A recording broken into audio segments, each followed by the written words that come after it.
नमस्कार दोस्तों, स्वागत है आपका अपने प्लेटफॉर्म एनसीईआरटी बाय विक्रम पर।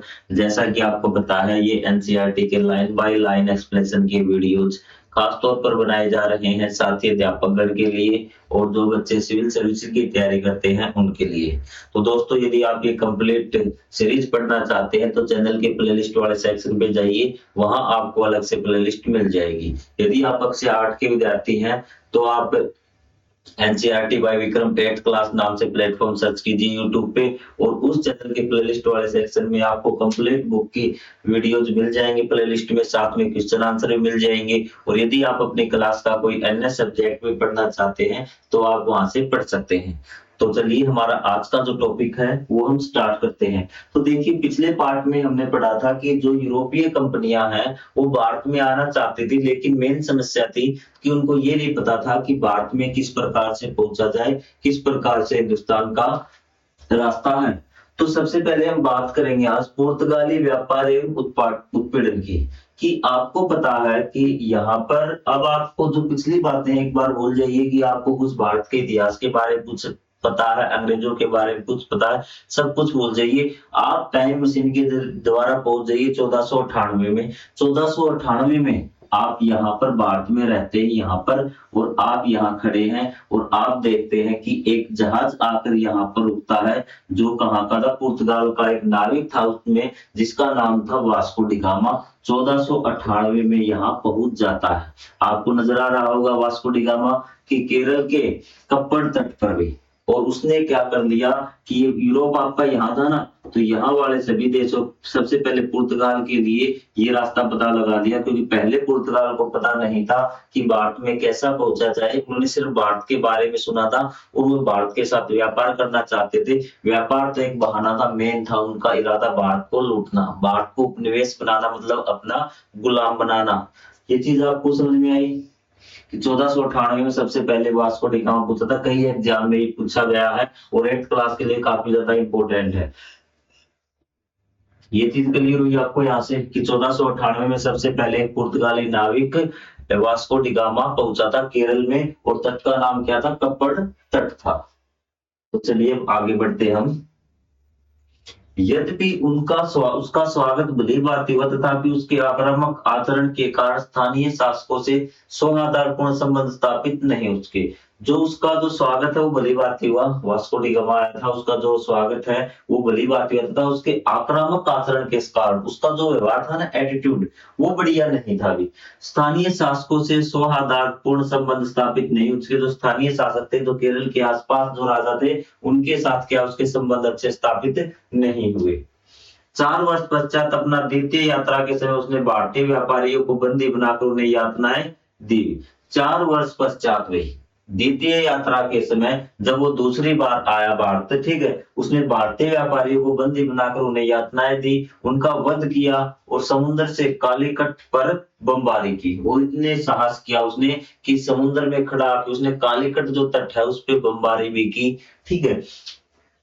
और समुद्र से कालीकट पर बमबारी की। 1510 में पुर्तगालियों ने गोवा, जो बाद में भारत में उनके उपनिवेश की राजधानी बना, सहित मालाबार तथा कोरोमंडल तट पर अनेक व्यापारिक केंद्रों पर आधिपत्य स्थापित किया गया। अब देखिए 1510 में जब ये बात 1498 स्टार्ट हुई थी, देखिए किस प्रकार से उनका साहस बढ़ता है कि 1510 में पुर्तगालियों ने गोवा में, ठीक है, बाद में उनकी जो राजधानी बने, सबसे पहले कहां पर उन्होंने, गोवा में, उसके बाद मालाबार तट। मालाबार तट आप समझते हैं कि आपका ये आपका मालाबार तट है और ये आपका कोरोमंडल तट है। यहाँ पे उन्होंने अपने व्यापारिक केंद्र स्थापित किए पुर्तगालियों ने, आपको ध्यान रखना है। पुर्तगालियों ने एक व्यवस्था लागू की जिसे कॉर्टेज कहा जाता था। इसके अंतर्गत ये कार्टेज आपने लास्ट लेसन में पढ़ा था कि समुद्री जो भी भारतीय जहाज समुद्र में आएगा तो उसको लिए उसको परमिशन लेनी पड़ेगी, आज्ञा पत्र लेना पड़ेगा पुर्तगालियों से भी। अनुज्ञा पत्र कहा जाता था। इसके अंतर्गत अरब सागर में संचरण करने वाली समस्त नौकाओं को पुर्तगालियों से नौवहन की अनुमति ग्रहण करनी पड़ती थी, ठीक है। जिन नौकाओं के पास यह अनुमति पत्र नहीं होता था उन्हें जब्त कर लिया जाता था। इस समुद्री प्रभुत्व के माध्यम से पुर्तगालियों ने भारत और यूरोप के मध्य मसालों के व्यापार पर लगभग एक शताब्दी तक एकाधिकार स्थापित कर दिया अभी। तो उसने जो अरब सागर था आपको पता है ना, अब देखिए मैं आपको समझाता हूँ। ये अरब सागर है, क्या है ये? अरब सागर है। तो उसने कहा कि ये अरब सागर में कोई भी नाव आएगी, ठीक है, उसको क्या लेना पड़ेगा हमसे, लाइसेंस लेना पड़ेगा। अगर जो भी नाव बिना लाइसेंस के आई उसको हम क्या कर देंगे, खत्म कर देंगे। तो लगभग 100 वर्षों तक उन्होंने ये काम जारी रखा। और इसको आप ध्यान रखना, कार्टेज क्या था? कार्टेज एक अनुज्ञा पत्र था जो पुर्तगालियों द्वारा दिया जाता था अरब सागर में किसी भी नाव को चलाने के लिए। एक लाइसेंस आपका हो गया, समझ गए होंगे आप। पिछले अध्याय में भी इसका जिक्र हुआ था, इसलिए ये आपका क्या है, इंपॉर्टेंट है। तो उससे पहले हम देख लेते हैं, एक हमें साइड में कुछ दी हुई है जानकारी, उसको हम देखते हैं भी। कुछ शताब्दियों पूर्व वर्तमान दक्षिण कर्नाटक में स्थित बंदरगाह नगर उल्लाल रानी अबक्का प्रथम के नेतृत्व में एक प्रमुख व्यापारिक केंद्र था। कौन सा बंदरगाह? नगर उल्लाल। कौन सा था? नगर उल्लाल। कहाँ? ये दक्षिण कर्नाटक में है अभी, ठीक है। प्रमुख व्यापारिक केंद्र था। 16वीं शताब्दी के उत्तरार्ध में, मतलब 1500 से लेके 1600 बीच में, 16वीं शताब्दी होगी के उत्तरार्ध में पुर्तगालियों ने बारंबार इस नगर पर अधिकार स्थापित करने का प्रयास किया, किंतु रानी ने पड़ोसी राज्यों के साथ रणनीतिक गठबंधन बनाकर उनके प्रयासों को विफल कर दिया। अंततः वह बंदी बना ली गई और कारागार में वीर गति को प्राप्त हुई। कारागार में वीर गति को प्राप्त की। बार बार इन्होंने पुर्तगालियों ने उस बंदरगाह को, क्या जो कर्नाटक के दक्षिणी तट पर था, ठीक है, तो वहां पे इन्होंने क्या किया कि बार बार बंदी उस पर हमला करने की कोशिश की। लेकिन जो रानी थी बहुत ज्यादा बहादुर थी, इन्होंने पड़ोसी राज्यों से सहायता ली और हर बार पुर्तगालियों का क्या किया, इन्होंने असफल कर दिया। लेकिन लास्ट में इसको बंदी बना दिया गया रानी को, और कारागार मतलब जेल में इनकी मृत्यु हो गई। उनकी उत्तराधिकारी रानी अबक्का द्वितीय, कि पहली कौन थी? अबक्का। उसका नाम क्या था? अबक्का द्वितीय के विषय में कहा जाता है उन्होंने नारियल के खोलों से अग्नि गोले बनाकर पुर्तगाली नौसेना के अनेक पोतों को अग्नि के सुपुर्द कर दिया। इन दोनों वीरंगनाओं की प्रेरणादायक गाथाएं आज भी कर्नाटक के पारंपरिक नृत्य नाटक यक्षगान के माध्यम से स्मरण की जाती। कि जो आपका नृत्य नाटक है आपका कर्नाटक का यक्षगान, तो उसमें भी इन दोनों रानियों की क्या कहानियां आपके नाटक के माध्यम से प्रदर्शित की जाती है। अबक्का प्रथम और अबक्का द्वितीय। इसने क्या किया अबक्का द्वितीय ने, कि आपके नारियल के खोल थे, उसमें कुछ मटेरियल डालते, आग लगने वाला, उसमें आग लगा के और कई जो आपके पुर्तगाली नाव थी उनको अग्नि के भेंट चढ़ा दिया। ये बात आपको ध्यान में रखना कि रानी अबक्का का संबंध कहां से है। तो यहाँ पे चल रहा था, अब हम यहाँ पे वापिस आते हैं, ठीक है। तो यहाँ पे क्या चल रहा था कि आपके पुर्तगाली भारत के मसालों का व्यापार बड़े आराम से कर रहे थे। उन्हें कार्टेज भी जारी कर दिया था कि जो भी आपकी समुद्री जहाज आएगी, समुद्री नाव आएगी, उसे क्या परमिशन लेनी पड़ेगी भी। भारत में पुर्तगालियों की उपस्थिति वाणिज्यिक शोषण के साथ साथ धार्मिक उत्पीड़न से भी जानी जाती है। अब पुर्तगालियों ने वाणिज्यिक शोषण मतलब व्यापारिक शोषण तो किया भी। तो ये देखिए पत्थर लगाया उससे पहले, Vasco D gamma landed here. ये कौन सा था आपका? कपड़डऊ। कपड़ था ना वो, तो कपड़डऊ इन द ईयर ऑफ 1498। कपड़डऊ उसका तट का नाम था, ये वहां दे रखा है। और 1498 ये वहां पे पत्थर लगाया हुआ कि वास्को डी गामा यहाँ पर पहुंचा था भी, ठीक है। तो पुर्तगाली 100 साल से आपका वहां से आराम से क्या कर रहे हैं, मसालों का व्यापार कर रहे हैं। कार्टेज उन्होंने जारी कर दिया है। इतनी बात आपको समझ में आ गई।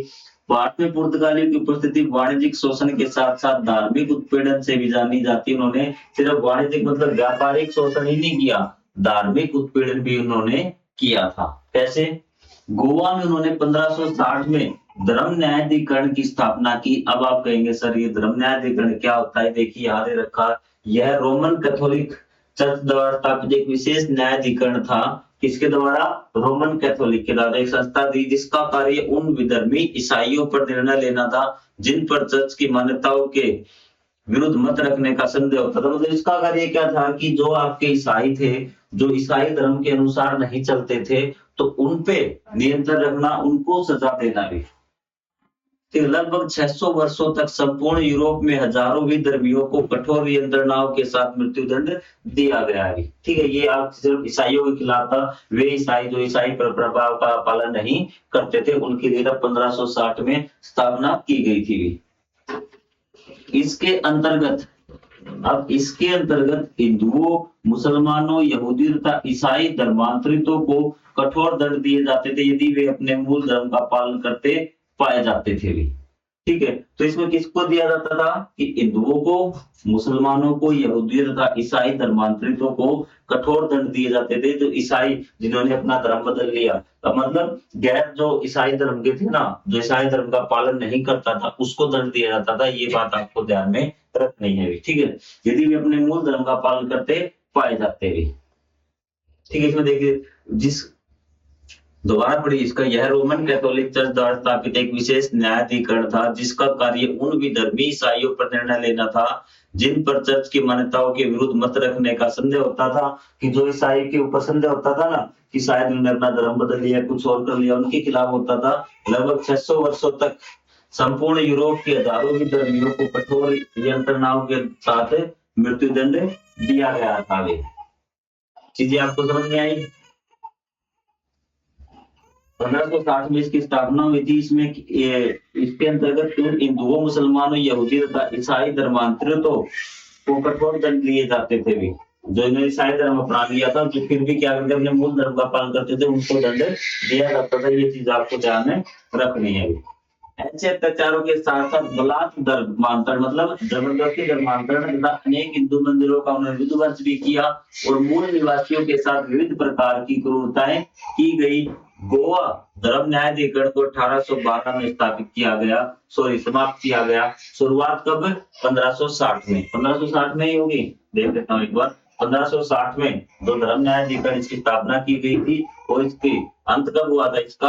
1812 में। दोनों आपको ध्यान में रखना, पेपर में पूछा जा सकता है। धर्म न्यायाधिकरण की स्थापना पुर्तगालियों ने की थी 1560 में और खत्म 1812 में। बार बार इसलिए बता रहा हूँ, इंपॉर्टेंट है, आपके माइंड में कहीं ना कहीं ये चीजें क्लिक कर जाएंगी। चीजें सही है आपकी। अब हम बात करते हैं डच में।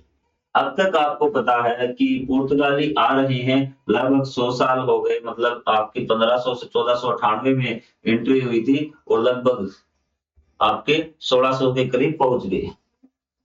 डच 17वीं शताब्दी के आरंभ में वे पहुंचे। 17वीं शताब्दी का मतलब होता है कि 1700 से लेके पीछे आ जाइए आप 100 साल, 1600 से लेके 17वीं शताब्दी के आरंभ में, मतलब 1600 के आसपास ही वो पहुंच गए थे। पुर्तगालियों के विरुद्ध उनका प्राथमिक लक्ष्य व्यापारिक वर्चस्व, विशेषतः मसालों के व्यापार पर नियंत्रण स्थापित करना था। ठीक है, तो उनका जो मेन लक्ष्य था आपका पुर्तगालियों के विपरीत था। उनका जो पहला लक्ष्य था वो था व्यापारिक वर्चस्व, व्यापार करना, कि व्यापार में हम ज्यादा से ज्यादा अधिकार प्राप्त करें, ज्यादा से ज्यादा व्यापारिक संबंध बनाएं। किसका? डचों का। विशेषकर मसालों के व्यापार पर नियंत्रण स्थापित करना। उन्होंने डच ईस्ट इंडिया कंपनी की स्थापना की जिसके व्यापारिक केंद्र भारत के विभिन्न भागों में स्थापित किए गए। उन्होंने कंपनी का नाम दिया डच ईस्ट इंडिया कंपनी। पश्चिमी तट पर सूरत, भरूच, कोची और पूर्वी तट पर नागपट्टिनम और मछलीपट्टनम प्रमुख थे। जो उनके प्रमुख केंद्र आपसे पूछ सकता है कि आपको याद रखना है कि उनके जो प्रमुख केंद्र थे सूरत, भरूच, कोचीन, ये आपके पश्चिमी तट पे, यहाँ पे भी सूरत, भरूच, कोचीन ये आपके पश्चिमी तट पर थे तथा पूर्वी पर नागपट्टिनम और मछलीपट्टनम प्रमुख थे। उनकी सबसे महत्वपूर्ण उपस्थिति केरल के मालाबार क्षेत्र में रही भी।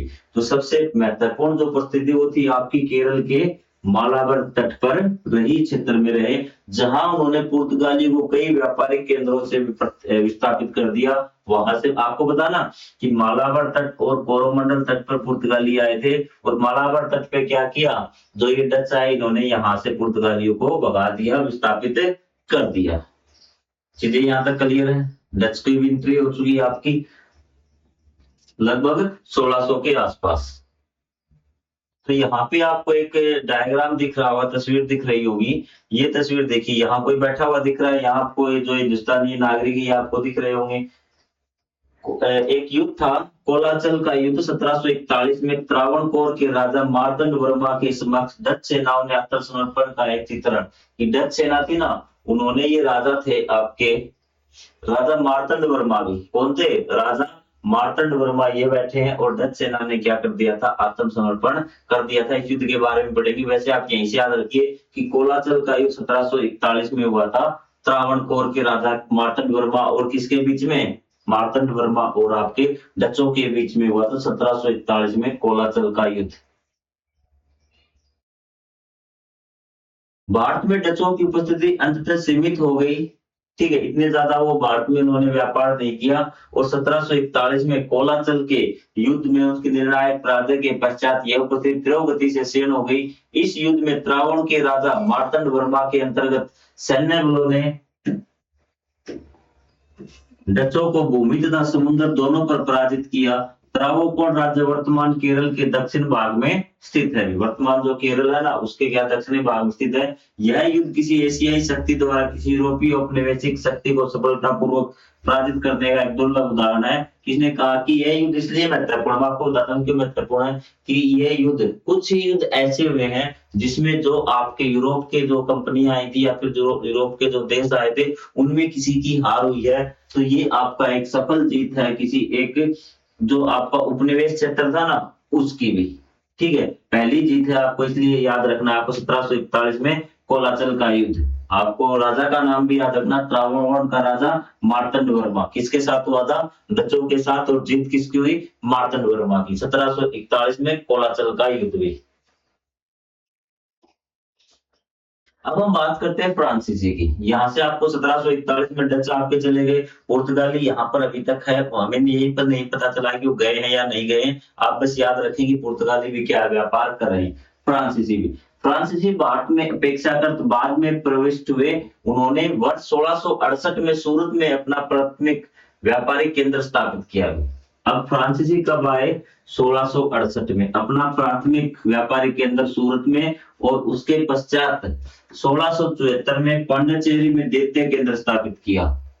जो आपको बताए गए हैं प्रथम एनसीईआरटी वो आपको याद करने पड़ेंगे, जो नहीं बताए गए उनको एक बार के लिए छोड़ दीजिए। तो आपको पहला जो इनका कारखाना कहाँ बताया गया है, आपका जो व्यापारिक केंद्र 1668 सूरत में, इसका फ्रांसीसी होगा, ठीक है। और आपका 1674 में पांडिचेरी में इन्होंने बनाया। यही उन्होंने फ्रेंच ईस्ट इंडिया कंपनी की स्थापना की तथा भारत में फ्रांसीसी साम्राज्य की स्थापना हेतु महत्वाकांक्षी योजना बनाई। और इन्होंने क्या है, साम्राज्य बनाने की योजना बनाई फ्रांसीसियों ने भी। ये बात आपको ध्यान रखनी है। अभी तक जो थे आपके, चाहे वो पुर्तगाली हो चाहे डच हो, वो क्या व्यापारिक शक्तियां प्राप्त करना चाहते थे, लेकिन ये अपने साम्राज्य बनाने की शक्ति यहीं पर उन्होंने बनाई।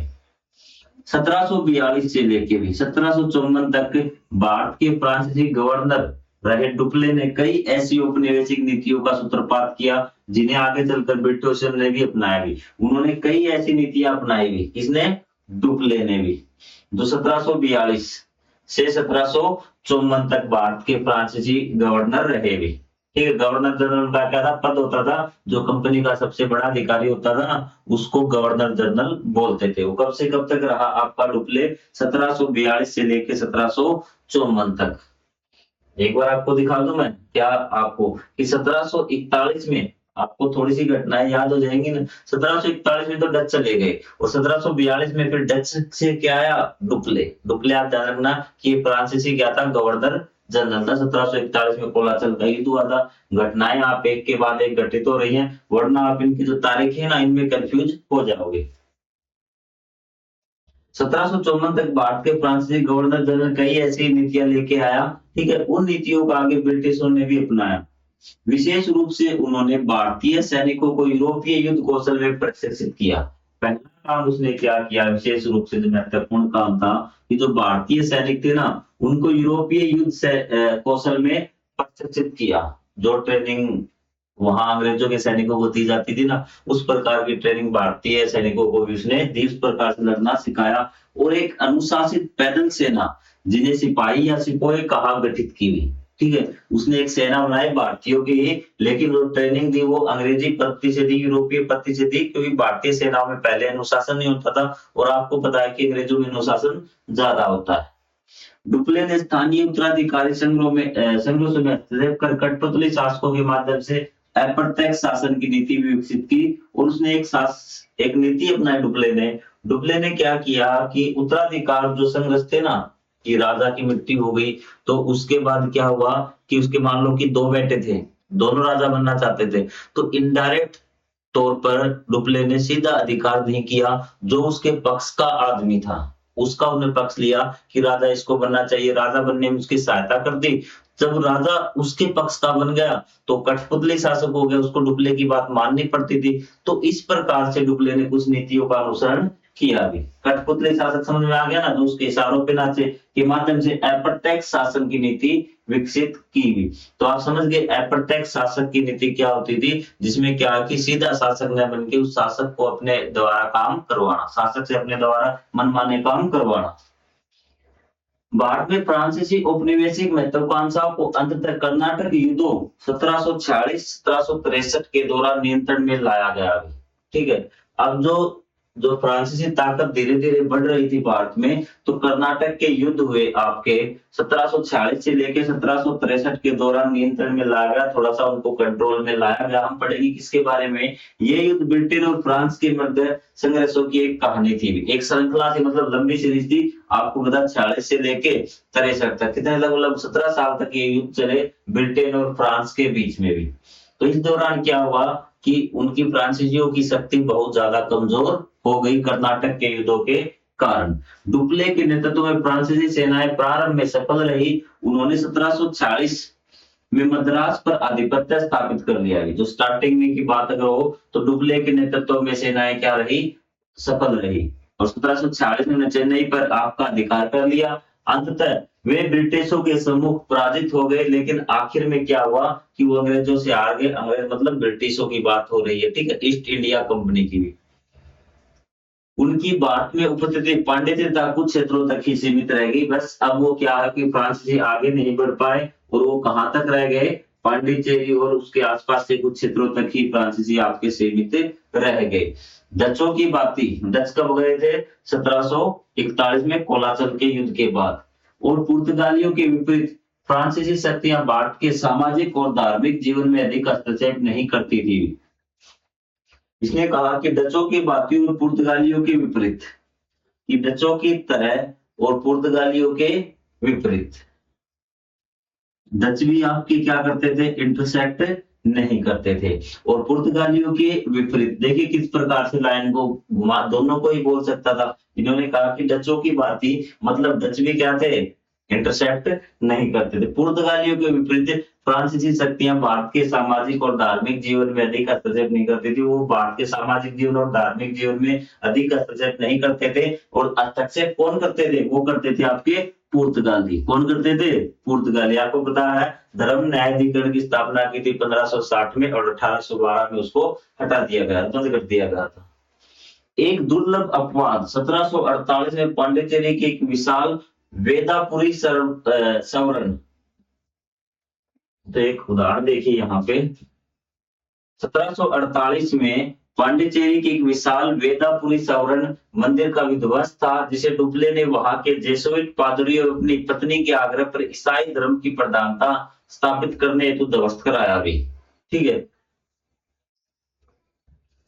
तो यहाँ पे देखिए डुप्ले ने क्या किया, एक उदाहरण है इसका। फ्रांसीसी ज्यादा धार्मिक लक्षण में नहीं पढ़ते थे, लेकिन एक इसका अपवाद है जिसमें 1748 में क्या किया था, पांडिचेरी की विशाल वेदापुरी मंदिर का विध्वंस था भी। विध्वंस किसने करवाया था, जिसे डुप्ले ने वहां के जेसुइट पादरियों और अपनी पत्नी के आग्रह पर ईसाई धर्म की प्रधानता स्थापित करने हेतु ध्वस्त कराया था, कि वहां पर ईसाई धर्म की प्रधानता हो जाए। लेकिन इस मंदिर का जो प्रभाव तो ज्यादा था। वैदिक पुरुष सेवन का मंदिर का विध्वंस किसने करा, डुप्ले ने करवाया, 1748 में करवाया। ये बात आपको ध्यान रखनी है। और किसके लिए, वहां के जेसुइट पादरियों के लिए भी, और अपनी पत्नी के आग्रह पर उन्होंने करवाया था इस मंदिर का विध्वंस। बाकी इन्होंने इतना ज्यादा इंटरेस्ट नहीं लिया। सामान्यतः फ्रांसीसियों को भारत के साथ सीमित व्यापार से ही संतोष करना पड़ा, ज्यादा व्यापार फ्रांसीसी भी नहीं कर पाए। अब देखिए आपके डच हो गए, पुर्तगाली चल रहे हैं, फ्रांसीसी आपके कर्नाटक के युद्ध के बाद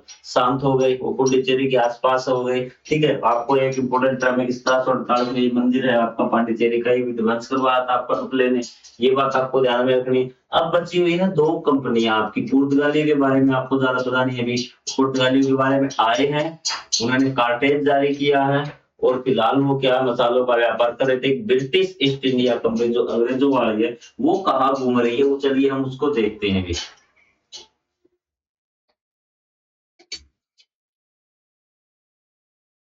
अब है अंग्रेजों का प्रवेश। तो इसकी हम बात करते हैं। ब्रिटेन ने लगभग 2 शताब्दियों तक भारतीय उपमहाद्वीप पर शासन किया है, मतलब 200 साल तक भारत पर क्या किया उन्होंने, राज किया, शासन किया। यह कैसे संभव हुआ, इस विषय पर अनेक पुस्तकों में ब्रिटिश शासकों की रणनीतियों का विश्लेषण किया गया है। यहाँ पूरी कहानी बताने का प्रयास नहीं करेंगे, तो भारत में उनकी औपनिवेशिक उपस्थिति के मुख्य पहलुओं पर ध्यान केंद्रित करेंगे। इसने कहा कि बहुत से ब्रिटिश शासकों की रणनीतियों के बारे में जिक्र हुआ है, इतिहास जब हम पढ़ते हैं, लेकिन यहाँ हम जो मुख्य मुख्य बातें ना वो देखेंगे कि किस प्रकार से उन्होंने भारत पर शासन किया। ये चीजें क्लियर हो रही है आपको? तो चलिए शुरुआत करते हैं। भी व्यापारियों से शासक बनने तक, कि हम व्यापारियों से वो किस प्रकार से शासक बने। भारत पर ब्रिटिश अधिकरण इतिहास की उल्लेखनीय घटनाओं में से एक है, जहां एक साधारण व्यापारिक कंपनी एक साम्राज्यवादी शक्ति के रूप में रूपांतरित होगी। साम्राज्यवादी मतलब जिसका शासन जिसके हाथ में आ गया, कि व्यापार करने की आपके गांव में कोई सामान बेचने आए और वो आपके गांव को गुलाम बना ले, आपको कितना अचरज होगा। वैसी ही बात यहाँ हुई थी कि एक कंपनी व्यापार करने आई थी और वो साम्राज्यवादी मतलब जिसके अधीन साम्राज्य है उस शक्ति में रूपांतरित हो गई, बदल गई, मतलब उसने शासन उसके हाथ में आ गया। पारंपरिक विजयों के विपरीत भारत पर ब्रिटिश अधिकरण क्रमिक, सुनियोजित तथा प्राय वाणिज्यिक उपक्रम का रूप लिए हुए था, न कि प्रत्यक्ष सैन्य आक्रमण था। इसने कहा कि जो अंग्रेजों ने जो भारत को गुलाम बनाया ना, सीधा सैन्य आक्रमण नहीं था कि सीधा सैन्य आक्रमण कर दिया।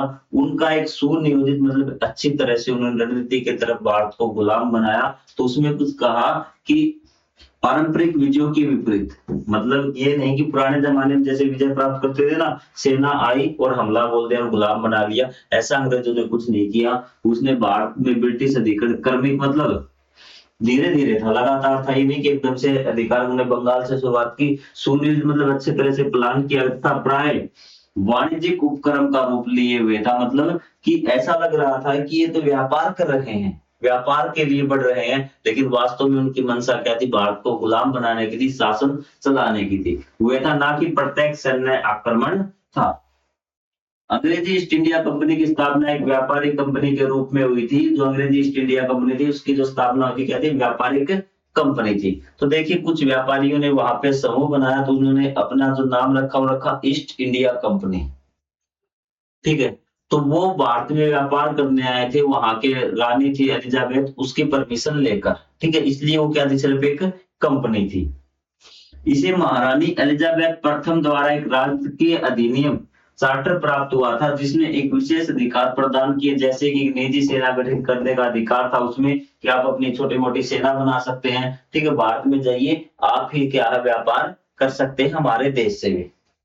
तथापि इसके प्रतिनिधियों ने आरंभ में स्वयं को केवल व्यापारियों के रूप में प्रस्तुत किया। इसी कारण 17वीं शताब्दी में भारत के तटीय क्षेत्रों जैसे कि 17वीं शताब्दी में उन्हें भारत के जो व्यापारी आए थे, जो कंपनी उसमें जो लोग, उन्होंने कहा हम व्यापारी हैं, व्यापार करने आए हैं। इसी कारण 17वीं शताब्दी मतलब 1600 से लेके अब तो आपको पता चल चुका होगा बार बार 1700।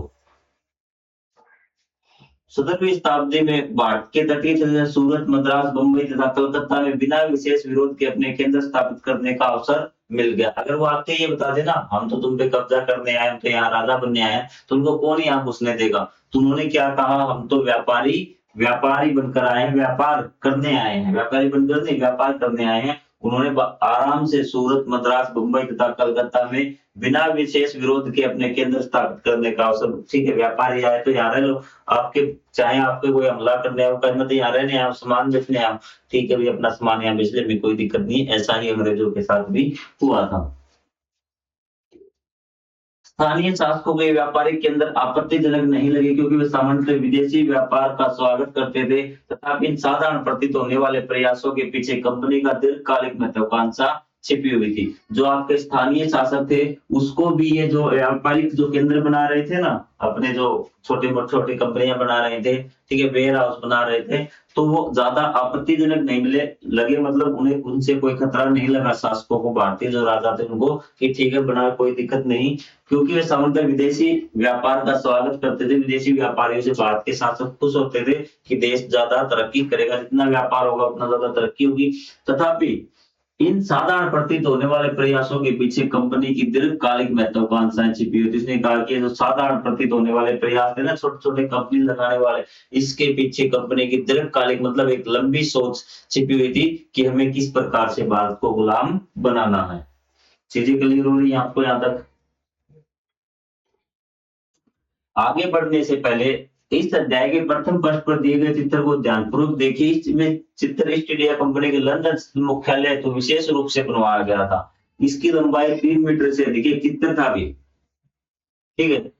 इस चित्र के प्रत्येक पक्ष का अवलोकन करें। उसमें प्रदर्शित व्यक्ति, वस्तुएं, प्रत्येक भावभंगियों, 4 या 5 विद्यार्थियों के समूह में प्रत्येक समूह को चित्र से प्राप्त संदेशों के विषय में अपने निष्कर्ष प्राप्त किए। ये कह रहा है कि आप उस चित्र को एक बार ध्यानपूर्वक देखिए। उसमें जो चीजें छिपी हुई हैं, क्या-क्या चीजें आपको नजर आ रही हैं, उनके जो व्यक्तियों के भाव हैं, वो किस प्रकार की, वो सारी चीजें आप कीजिए। ये चित्र किस लिए बनवाया गया था कि ये चित्र आपका बनवाया गया था जो ईस्ट इंडिया कंपनी के लंदन स्थित मुख्यालय जो लंदन में उनका मुख्यालय था ना, कंपनी का जो हेड ऑफिस था, उसके लिए चित्र बनवाया गया था। चीजें क्लियर हुई? एक बार मैं आपको चित्र दिखा दूं, क्योंकि अगले पार्ट में हम पढ़ेंगे फूट डालो राज करो की नीति किस प्रकार से अंग्रेजों ने व्यापारी या कोठियां स्थापित कर ली, वेयर हाउस बना लिए। अब अंग्रेज शासन किस प्रकार से प्राप्त करेंगे, किस प्रकार से भारतीय राजाओं में फूट डालेंगे, राज करेंगे, उस बारे में पढ़ेंगे। तो एक बार हम उस चित्र को देख लेते हैं जो स्पेशल बनवाया गया था अभी। चलो पहले पेज पे बता रहा है ये।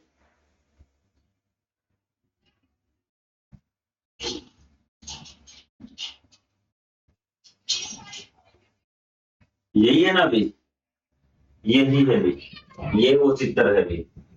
इसमें देखिए किस प्रकार का चित्र आपको नजर आ रहा हो। तो ये रहा यूनानी चित्रकार सिप्रिडियोन रोमा द्वारा 1778 में निर्मित चित्र, जिसका अर्थ है east offering its riches to Britannia. ठीक है, कि जो ये आपका देखिए कि ये जो आपके भारतीय नागरिक है, ये अंग्रेज हैं, ये क्या है कि जो ये महारानी को शायद दिखाया हुआ आपको दिख रहा होगा कि ये जो आपके ईस्ट है ना, ईस्ट वाले मतलब कि द ईस्ट, ईस्ट मतलब वेस्ट ईस्ट आपका पूर्व पश्चिम, ठीक है। तो वो आपके क्या है कि जो आपके पूर्व वाले हैं वो क्या कर रहे हैं कि जो इट्स रिचेज मतलब अपनी रिचेज मतलब अपनी संपदा महारानी को सौंप रहे हैं। आपको ऐसा डायग्राम में दिख रहा होगा। चीजें आप देखिए यहाँ पे हीरे मोती हैं, ये आपके सारी चीजें हैं कि किस प्रकार से वो चीजें सौंप रहे हैं। इसमें दिखा गया कि जो भारत वाले हैं किस प्रकार से ब्रिटेन को अपनी संपदा दे रहे हैं। आपको आ रही बात समझ में? चीजें आपको दिख गया। तो अगले पार्ट में हम पढ़ेंगे किस प्रकार से फूट डालो राज करो की नीति हुई, और इस डायग्राम को एक बार आप अच्छे से देखना। जूम कर देता हूं आपके लिए। अब आपको अच्छा दिख रहा होगा, आपके आगे से हट जाता हूँ। एक बार आप देखते रहना, अगले पार्ट में हम इसको कंप्लीट करने की कोशिश करेंगे। मिलेंगे अगले पार्ट में, तब तक के लिए जय हिंद, जय Bharat, thank you very much.